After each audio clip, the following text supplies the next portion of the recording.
Bizim uşaqlığımız internetin içində yox, həyatın içində keçdi. Biz dostlarımızın nə elədiyini storydən yox, həyatdan öyrənirdik. Bizim ad günlərimiz birthday party deyildi. Restoranda, show proqramla yox, balaca evlərimizdə, böyük masanın ətrafında və maqnitofonda o vaxtın hit mahnıları ilə keçirdi. Biz məktəbdə bayramları öz sinifimizdə keçirirdik. Valideynlərimiz bir gün əvvəldən yığışıb sinifi bəzəyirdi. Bütün bu məclislər və tədbirlərin yükü analarımızın üzərinə düşürdü. Onlar heç süfrədə oturmağa vaxt tapmırdılar, amma bundan bezmirdilər.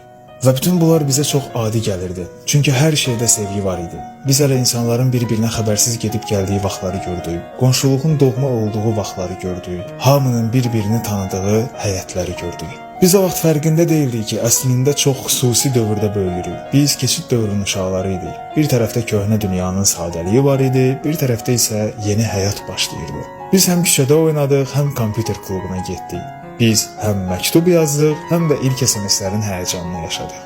Biz həyatın həm çətin tərəflərini, həm də insanların bir-birinə necə dayaq olduğunu gördük.